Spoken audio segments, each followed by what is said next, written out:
क्या करे, कैसे शांत करे माता के क्रोध को।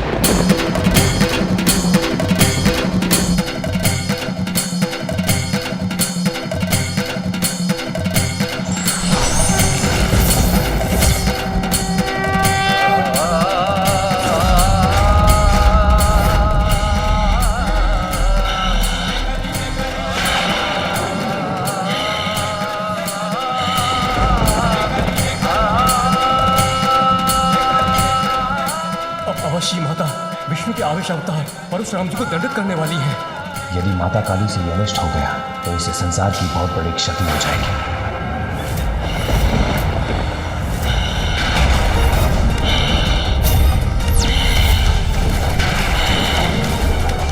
माता काली का क्रोध तो बढ़ता ही जा रहा है, अब इन्हें कोई नहीं रोक सकता, कोई नहीं।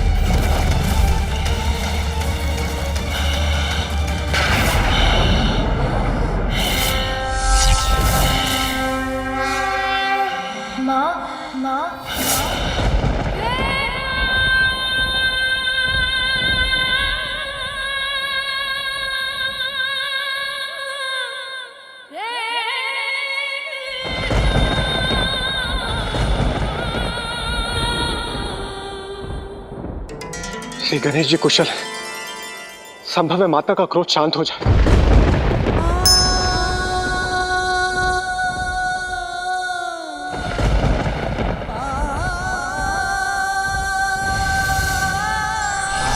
माँ, मेरी चेतना लौट आई है, मैं स्वस्थ हूँ।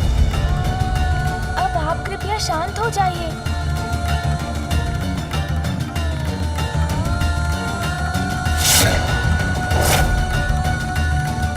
माँ अभी भी पूर्ण रूप से शांत नहीं हुई हैं। उसके लिए मुझे ही कुछ और प्रयास करना होगा। माँ, जो भी हुआ उसमें परशुराम जी का कोई दोष नहीं था। वो तो पिताश्री के दर्शन करना चाहते थे।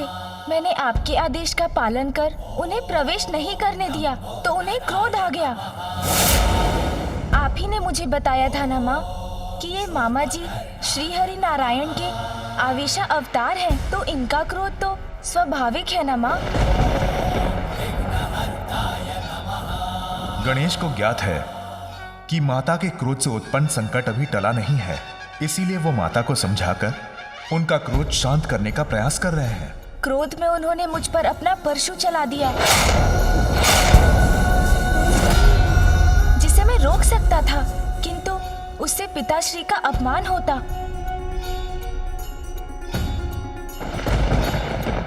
इसलिए परशु का वार अपने दंत पर ही सहन कर लिया मैंने।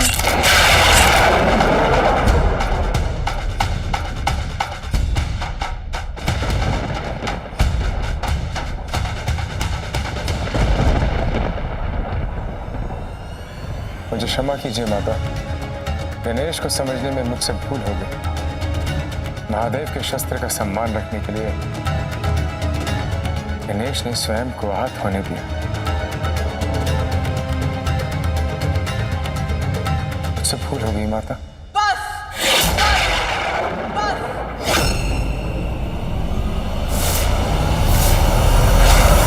मैंने तुम्हें क्षमा नहीं किया परशुराम,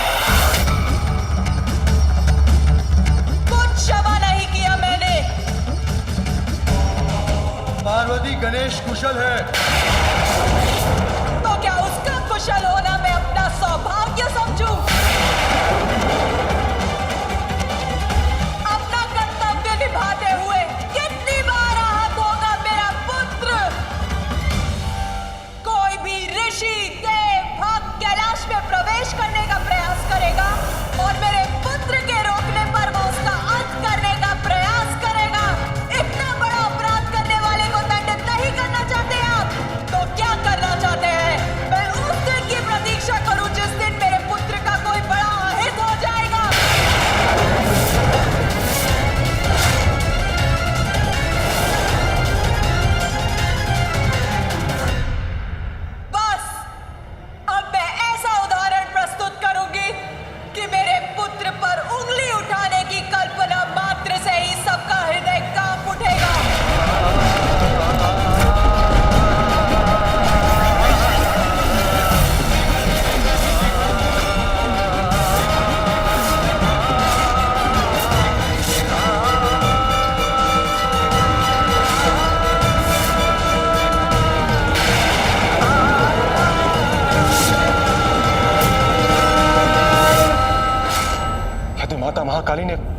परशुराम जी को दंडित किया तो प्रभु श्री हरि नारायण का क्रोध जागृत हो जाएगा और उसके बाद जो होगा उसकी कल्पना करना भी भयंकर है।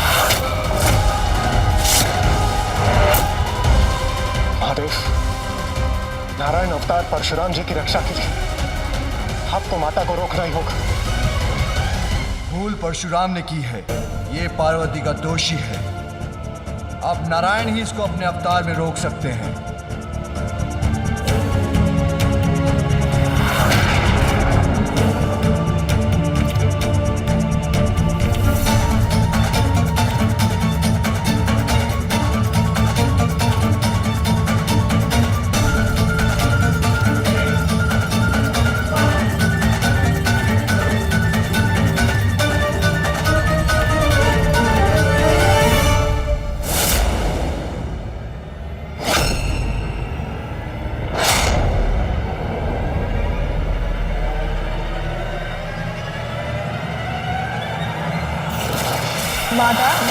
जयंती मंगला काली भद्रकाली कपालिनी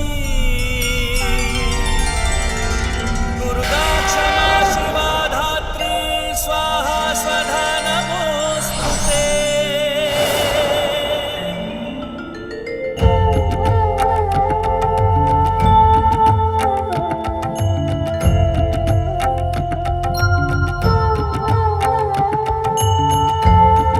प्रणाम प्रभु।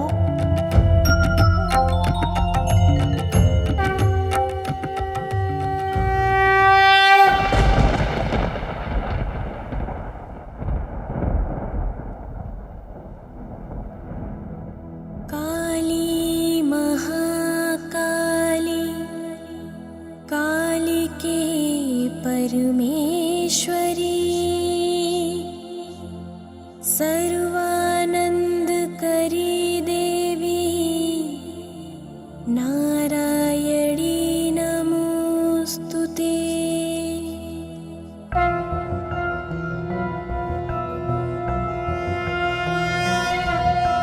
जय काली जय काली जय काली माँ, जय कांता जय कामदा कालिका, धर्म की तारक अधर्म विनाशक, दुष्ट संहारक तुम मंगल कारक। तुम उमा तुम कमला कला निपुण, चरण सुसज्जित चंद्रमणि का चूड़, शांत करो क्रोध मां महाकाली, करते विनय तुमसे है कुलपाली।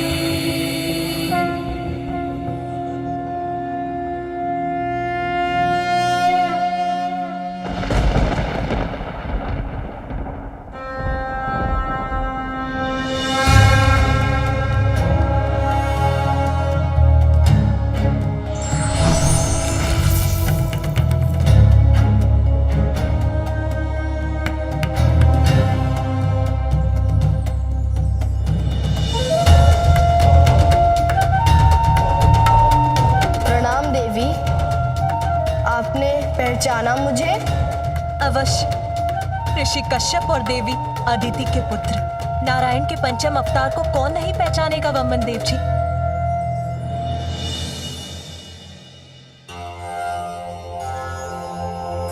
प्रणाम वामन देव जी। आपकी महिमा से कौन नहीं परिचित, जिन्होंने अपने 3 पग में ही संपूर्ण ब्रह्मांड को नाप लिया था।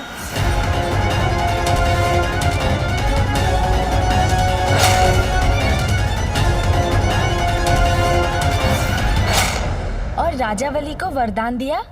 मैं आपको पाताल लोक का राज्य सौंपता हूं और ये वचन देता हूं कि मैं सदैव आपके राज्य की रक्षा करूंगा, जिससे कोई भी आप पर आक्रमण कर आपको क्षति नहीं पहुंचा पाएगा। जिस प्रकार आपने प्रहरी बनकर पाताल लोक की रक्षा की, वैसे ही आज भवन के द्वार का प्रहरी मैं बना था। ओम गम गणपतये नमो नमः। जिसका इतना भयंकर दंड दिया है परशुराम जी ने मेरे पुत्र को,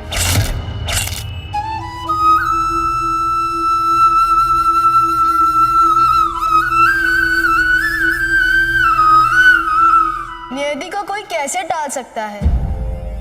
आज जो हुआ उसी में इस संसार का, आपके पुत्र गणेश का और परशुराम जी का कल्याण छिपा है। कल्याण? कैसा कल्याण? गणेश एक ही दंत से वो पूर्णता पा सकते थे, इसलिए उनका दान टूटा। एक दंत होकर गणेश इस संसार को अद्वैत का संदेश देंगे। उनके इस रूप से इस संसार को ज्ञात होगा कि परमेश्वर एक ही है। इसके लिए परशुराम जी से उत्तम और कौन हो सकता था? माता, ये तो महागणपति की ही लीला है।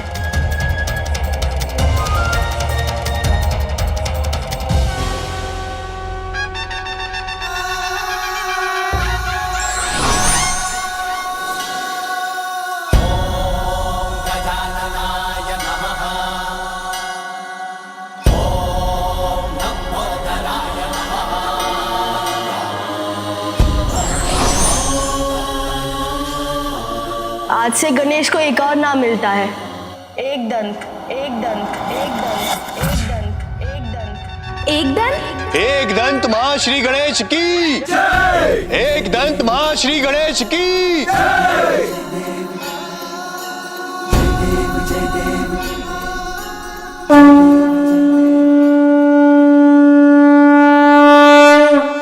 जय देव जय देव जय देव जय देव जय देव जय देव जय देव जय देव। एक दंत दयावंत चार भुजाधारी, मस्तक सिंदूर सोहे मूस की सवारी। एक दंत दयावंत चार भुजाधारी, मस्तक सिंदूर सोहे मूस की सवारी। जय देव जय देव जय देव जय देव जय देव जय देव जय देव जय देव जय देव जय देव जय देव जय देव जय देव जय देव जय देव जय देव। परशुराम जी और गणेश के युद्ध का एक और प्रयोजन था। परशुराम जी द्वारा राजाओं के अंत के पाप से उनकी मुक्ति और उनका उद्धार। युद्ध में गणेश ने उन्हें अपनी सूंड से धकेला था, जिससे वे महासागर में जा गिरे, जिसके पावन जल के स्पर्श से वो गोलोक की अपनी यात्रा के लिए दोषमुक्त हो गए। गोलोक की यात्रा? अत्याचारियों का अंत करते समय परशुराम जी द्वारा निर्दोषों का भी वध हुआ। मात्र परम कृष्ण और परम माता राधा के दर्शन से ही इस पाप से मुक्ति प्राप्त हो सकती है। किंतु इसके पूर्व कि गणेश परशुराम जी को उनके निकट ले जा पाते, उन्होंने परशु का प्रहार कर दिया। माता, अब आप भी परशुराम जी को क्षमा करने की कृपा कीजिए।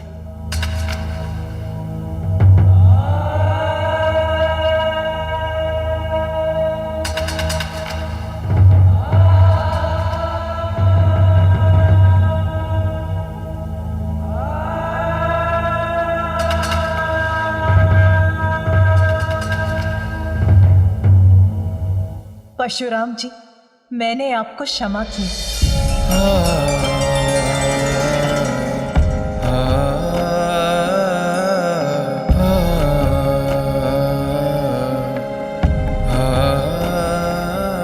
मैं धन्य हो गया माता, धन्य हो गया महादेव।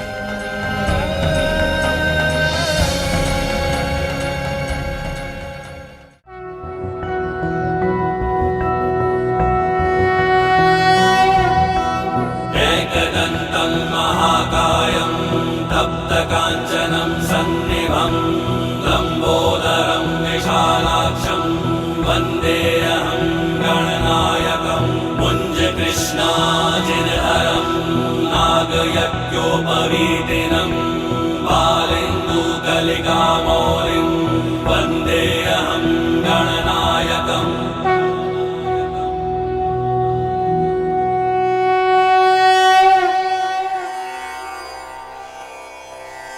हे प्रभु, हे माता, आपकी कृपा से हमारी पूजा सफल हुई, उसके लिए आपको कोटि कोटि धन्यवाद।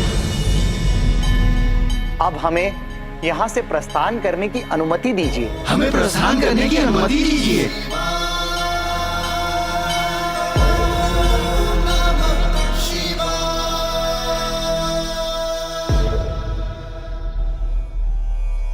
मैं अत्यंत सौभाग्यशाली हूँ कि गणेश के एकदंत रूप की प्रथम स्तुति में मैं उपस्थित रहा। गणेश के इस टूटे हुए दंत की और भी महत्व है। इससे इस संसार की एक महान ग्रंथ की रचना होगी।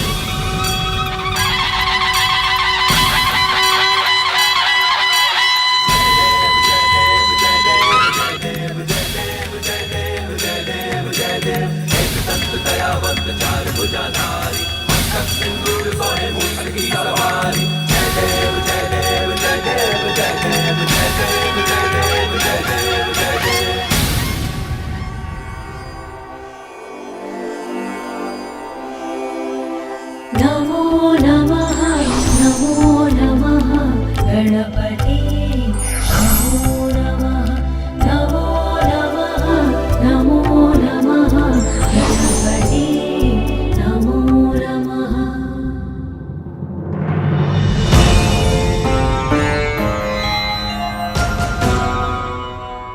माँ,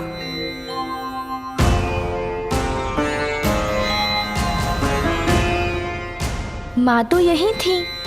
क्या हुआ पुत्र? माँ तो यही है, फिर क्या हो गया था मुझे? गणेश, अब आप मुझे गोलोक ले जाने की कृपा करें, जहां मुझे परम कृष्ण और परम माता राधा के दर्शन होंगे। मुझे ऐसा दृश्य क्यों दिखाई दिया कि माँ पिताश्री के साथ नहीं है? नहीं, मुझे अभी यहीं रहना चाहिए। हाँ पुत्र, अब तुम्हें प्रस्थान करना चाहिए। हाँ पुत्र, परशुराम जी को गोलोक में सदा विराजमान परम श्री कृष्ण और परम माता राधा के दर्शन कराना तो तुम्हारा कर्तव्य है।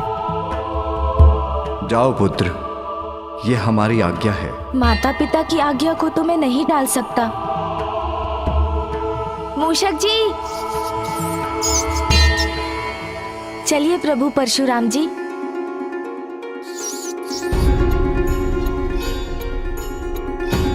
प्रभु तो स्वयं कितने भारी है, परशुराम जी को भी मुझ पर ही आरूढ़ कर ले जाएंगे तो मैं क्या करूंगा? मूषक जी, किसी सोच में हैं आप? विराजिए प्रभु। प्रणाम प्रभु।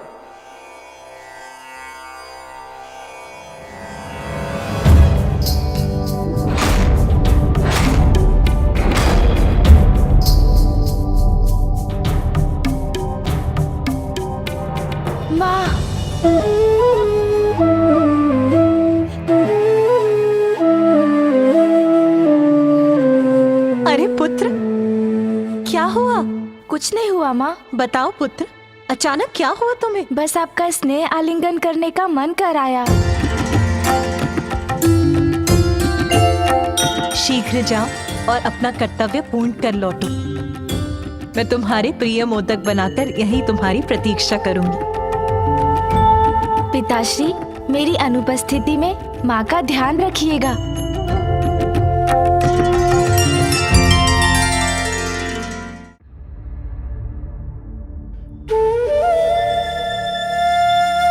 माँ को पीछे छोड़कर जाने में मुझे इतनी चिंता क्यों हो रही है? आइए प्रभु। चलिए मूषक जी। जी प्रभु।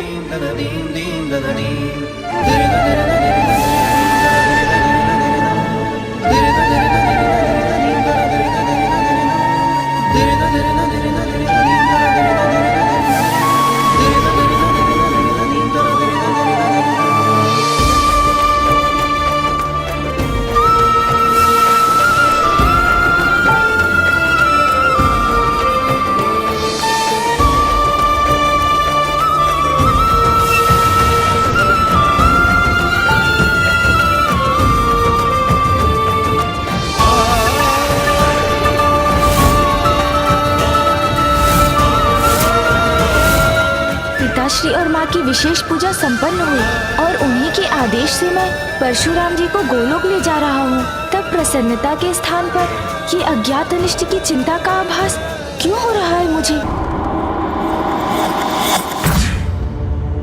पार्वती, किस चिंता में हो? स्वामी, माँ को तो पुत्र की चिंता ही चिंतित करती है। गणेश यहाँ से जाते समय इतना व्याकुल क्यों था, जैसे वो मुझे छोड़कर ही ना जाना चाहता हो। पार्वती, चिंता विचार का विकार है।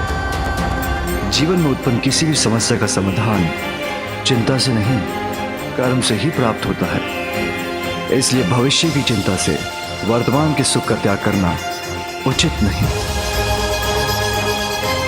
तुम्हारे पुत्र की मातृभक्ति अपूर्व है। वो तुम्हारे सानिध्य का सुख और दुलार पाना चाहता था, तो इसमें चिंता की क्या बात है?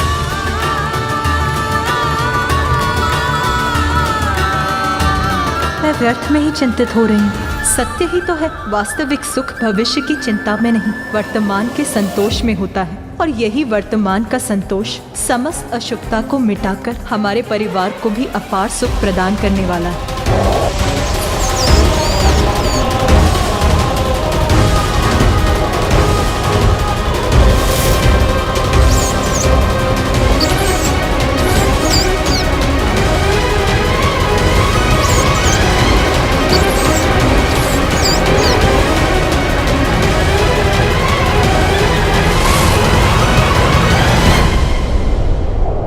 क्या कारण है इस चिंता का, जो किसी गुप्त शत्रु के समान बार बार मेरे मन में प्रवेश कर उस पर आघात कर रही है? माँ तो कुशल है ना?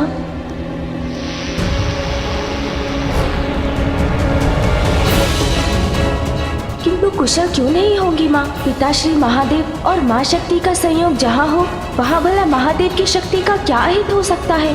किंतु फिर ऐसी आशंका क्यों उत्पन्न हो रही है मेरे मन में?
महादेव अपने ध्यान में कितने दिव्य प्रतीत हो रहे हैं।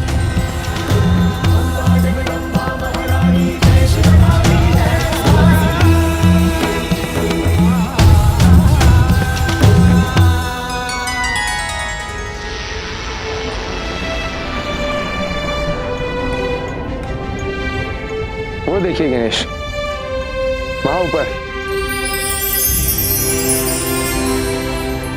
वही है गोलोक, जहां दिव्य स्वर्णिम प्रकाश दिखाई दे रहा है। मूषक जी, हमें इन दिव्य मेघों के पार जाने के लिए और ऊंचाई पर जाना होगा। अद्भुत है ये विशालता।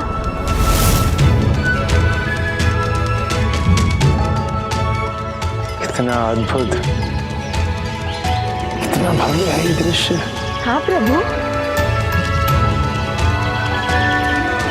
आश्चर्य, गोलोक का द्वार तो इन दिव्य मेघों से निर्मित है।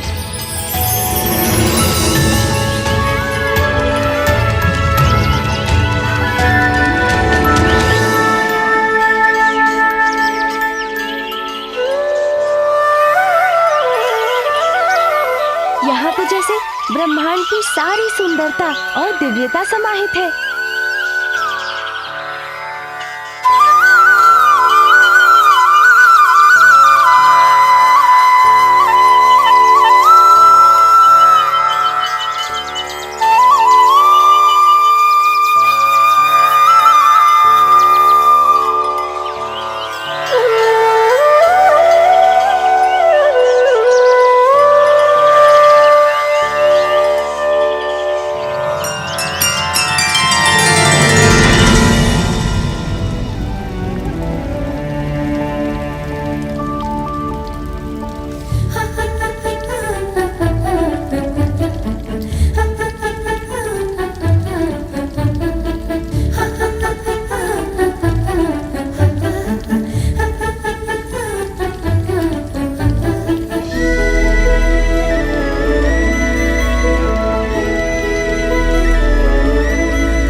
प्रणाम स्वामी। स्वामी, मैं आपको कुछ दिखाना चाहती हूँ। आप मेरे साथ भवन के भीतर चलिए। ऐसा क्या है पार्वती जो तुम उसे दिखाने के लिए इतनी प्रसन्न हो रही हो? स्वामी, वो तो आपको तभी ज्ञात होगा जब आप मेरे साथ चलेंगे।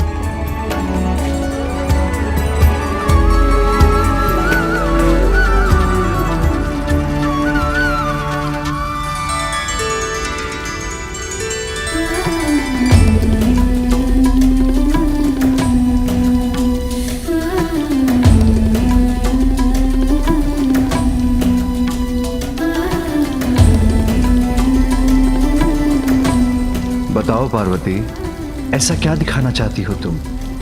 बताती हूँ प्रभु, आप विराजिए।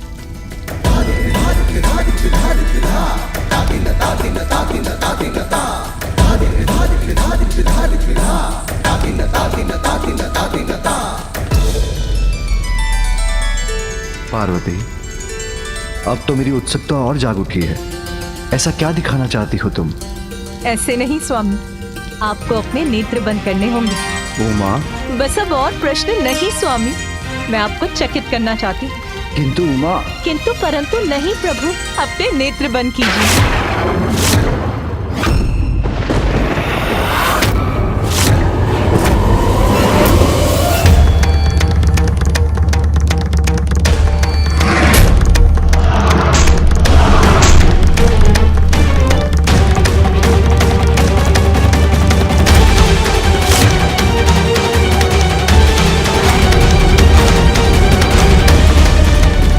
क्या हो गया?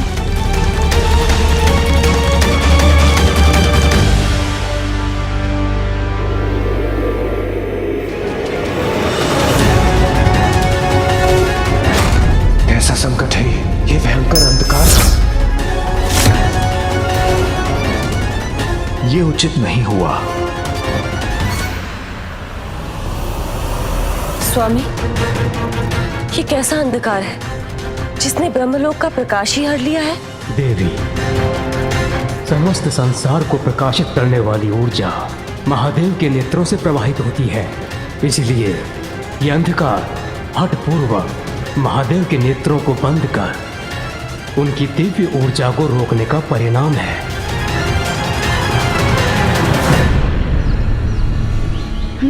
ये अकस्मात क्या हुआ? अचानक अंधकार कैसे छा गया यहाँ पे?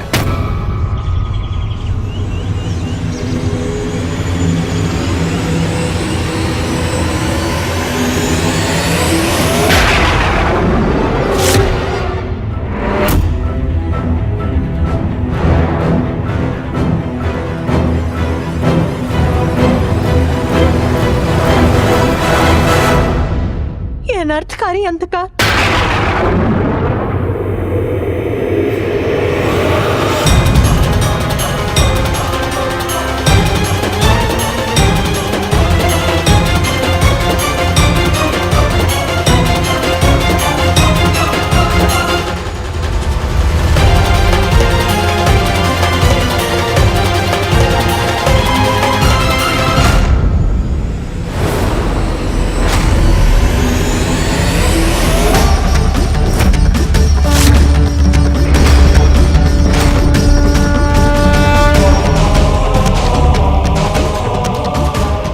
भयंकर अंधकार ने तो इस भयावह अंधकारमय मेघ का रूप ले लिया है, जो हमारी ओर ही बढ़ रहा है।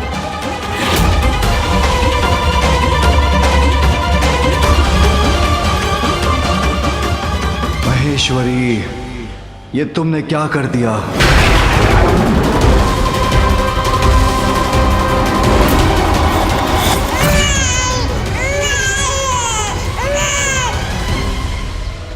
प्रकाश पुनः लौट आया, किंतु कैसी विचित्र घटना थी ये।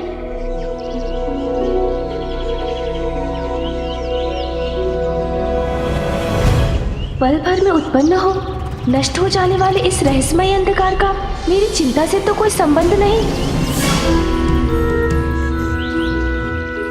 किंतु इस समय मुझे प्रभु को लेकर आगे बढ़ना है। चलिए प्रभु।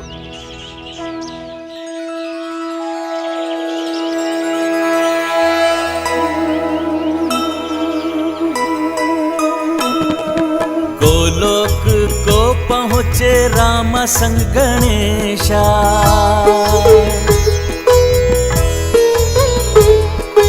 अचरज से देखे दिव्य आभा विशेषा।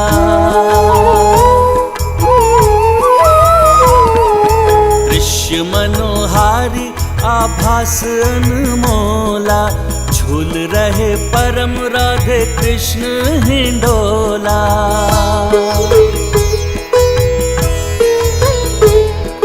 परम पिता ईश्वर के सम्मुख गजानन, कृष्ण दरस किए सुमुख चक्षु स्वानन। दिखलाए गणपति को दृश्य अनूपा, दर्शन किए शंकर उमा स्वरूपा। जय गणेश जय गणेश जय गणेश देवा, माता जाति पार्वती पिता महादेवा। प्रणाम प्रभु, प्रणाम माता।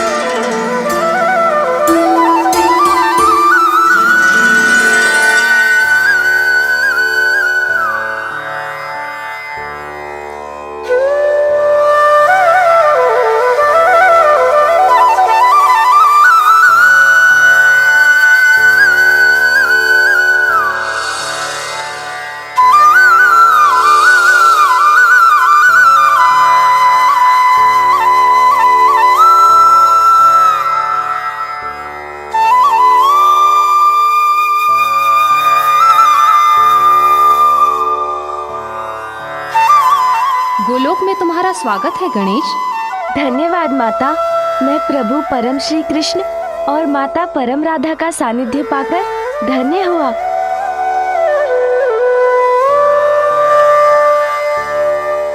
क्या हुआ गणेश? कोई जिज्ञासा है तुम्हारी जिसे तुम शांत करना चाहते हो? हाँ प्रभु, हमारे यहाँ पहुँचने के पूर्व जो अंधकार यहाँ सर्वत्र छा गया था, उसका क्या कारण था? अंधकार के गर्भ में ही प्रकाश छुपा होता है, अर्थात अंधकार का उत्पन्न होना उसी प्रकाश की आहट है, जिसके विस्तार के लिए इस अंधकार से एक नवीन लीला का प्रारंभ हुआ है।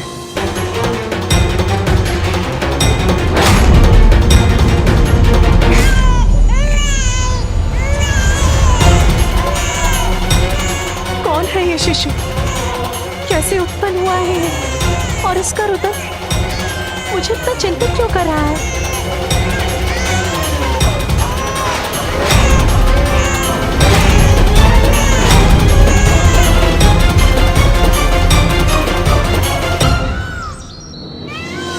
उचित है प्रभु, तो मुझे ये भी बताइए कि माँ मुझे आपकी महिमा से परिचित कराती है तो वो सदा ये कहती है कि मैं आपके ही समान हूँ, किंतु दिव्यता और प्रभुता में आपके समान कैसे हो सकता हूँ मैं?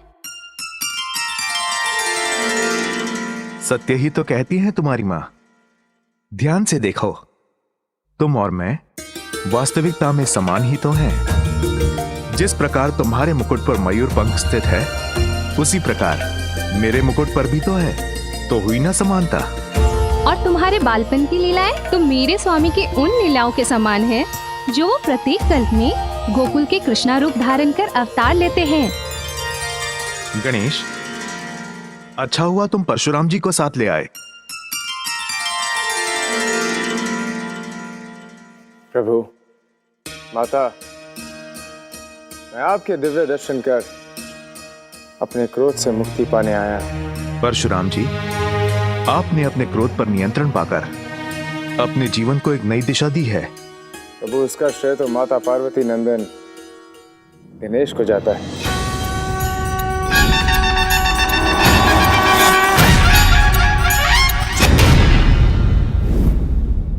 यदि बालक गणेश से मेरी भिड़ंत नहीं होती और मेरे द्वारा उनका दान नहीं टूटता तो मुझे कभी अपनी भूल का भान नहीं होता। किंतु जो हुआ उसके पश्चात अब उस भूल के लिए मैं क्षमा प्रार्थी हूँ।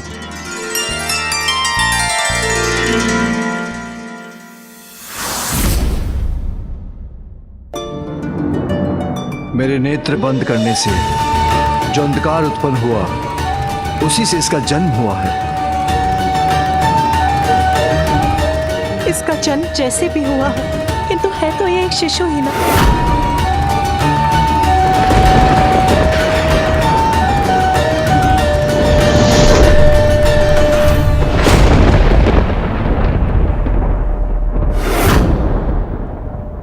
उमा,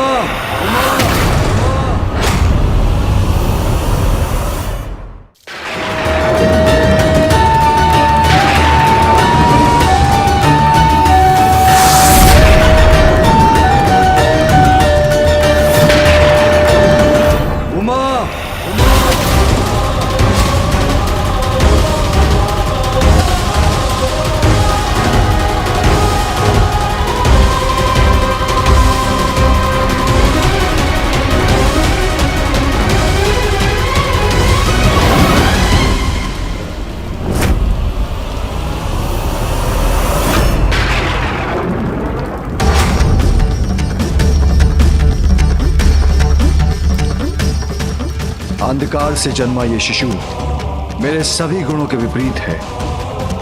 इसके नेत्रों की दृष्टि जिस पर पड़ेगी वो अंधकार में डूब जाएगा।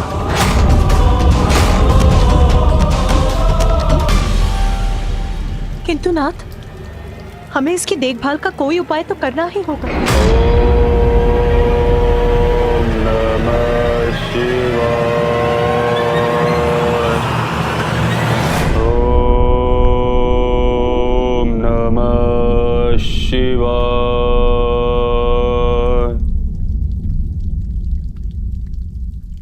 हिरण्याक्ष, उमा, कई वर्षों से हिरण्याक्ष पुत्र की कामना के लिए मेरी तपस्या कर रहा है। अब उन्हें उनकी तपस्या का फल देने का समय आ गया है। स्वामी, ये शिशु तो अंधकार उत्पन्न करता है, फिर हिरण्याक्ष इसका पालन पोषण कैसे करेंगे?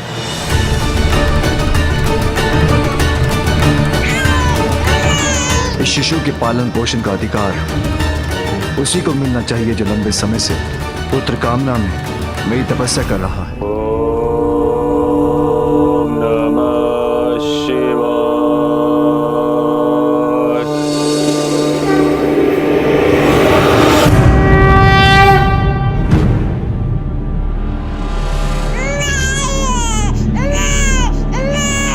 अंधकार से शिशु का जन्म अवश्य हुआ, किंतु हिरण्याक्ष इसे सुसंस्कारों से परिचित कराएंगे। ओम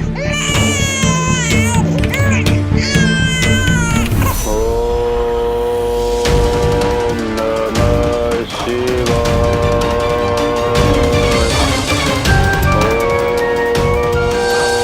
ओम नमः शिवाय।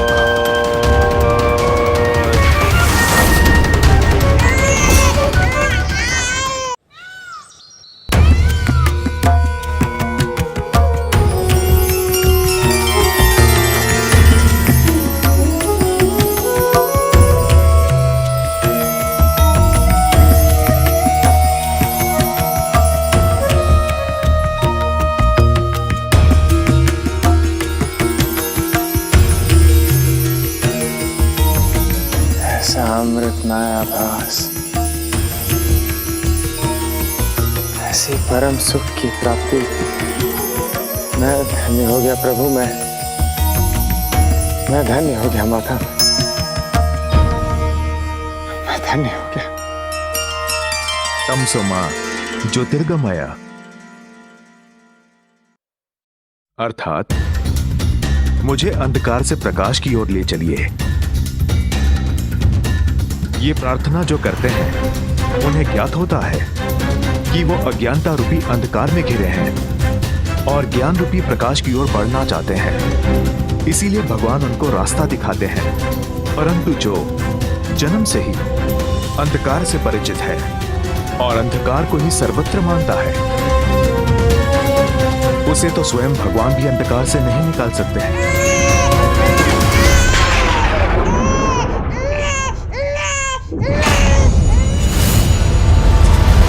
ये कैसा अंधकार था जिसका मुझे पूर्वाभास हुआ? मुझे शीघ्र अतिशीघ्र यह जानना होगा।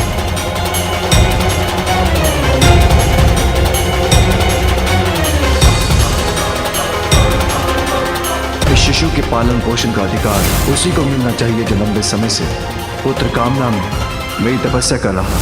हिरण्याक्ष, इस शिशु का जन्म भले ही एक भूल से हुआ, किंतु हिरण्याक्ष जैसे एक असुर को इसके पालन पोषण का अधिकार देना, वो तो और भी बड़ी भूल होगी। भूल तो हो चुकी है पार्वती।